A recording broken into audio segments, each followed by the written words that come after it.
भारत माता की जय। दोस्तों,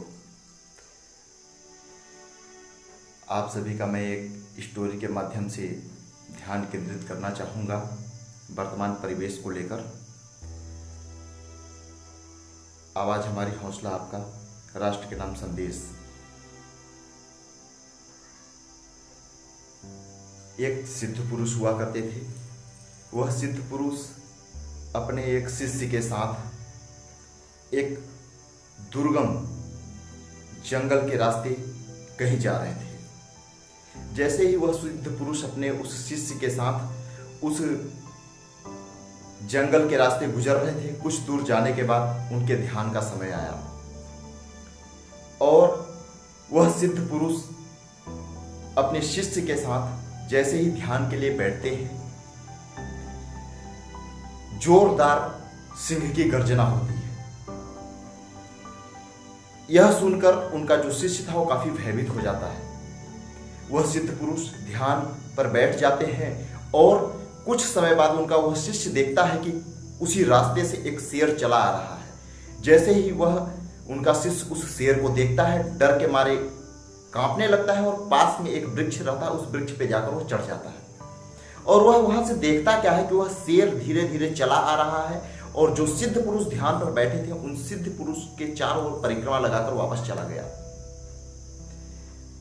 जब वह शेर वापस जाता है, उनका वह शिष्य वृक्ष से नीचे उतर कर आता है और अपने गुरु जी के पास आकर बाजू में खड़ा हो जाता है।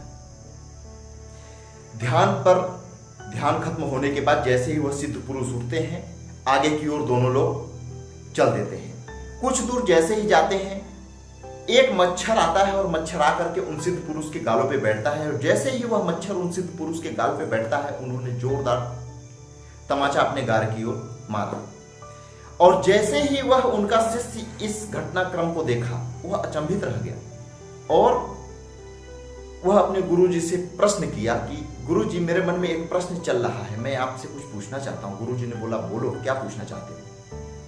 उसने बोला कि जब आप ध्यान पर बैठे थे तो आपके पास एक शेर आया था, लेकिन आपने किसी भी प्रकार की प्रतिक्रिया नहीं दी, परंतु यह छोटा सा मच्छर जैसे ही आपके गाल पे बैठा, आपने इसको तमाचा मारा। गुरुजी ने बोला, जिस वक्त मैं ध्यान पर बैठा था उस वक्त मेरा संगत ईश्वर के साथ था, परंतु जब यह मच्छर मेरे गाल पे बैठा है उस वक्त मेरा संगत एक मनुष्य के साथ है। अर्थात जब हमारा ध्यान ईश्वर के पास लीन था, उस वक्त मुझे इस बात का आभास भी नहीं हुआ कि मेरे इर्द गिर्द कौन घूम रहा है।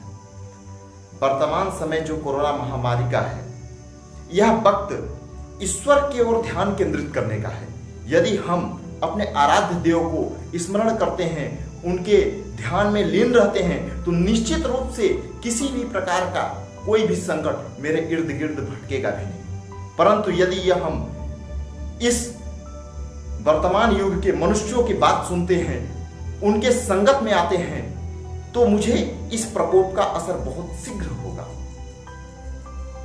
यदि हम बात करें त्रेता युग को, बाली को आशीर्वाद प्राप्त था कि कोई भी उसके सम्मुख आकर विजय नहीं हो सकता है, जो भी उसके सम्मुख आएगा उसकी आधी शक्ति बाली के अंदर प्रवेश कर जाएगी। यह सब जानते हुए भगवान मर्यादा पुरुषोत्तम श्री राम यदि चाहते तो उसका वध कर सकते थे, फिर भी उन्होंने छुपकर उसका वध किया। आज हमें पता है कि जो कोरोना महामारी है, यदि मैं इसके सम्मुख आकर के वीरता दिखाऊंगा तो यह मुझे अपने चपेट में ले लेगा।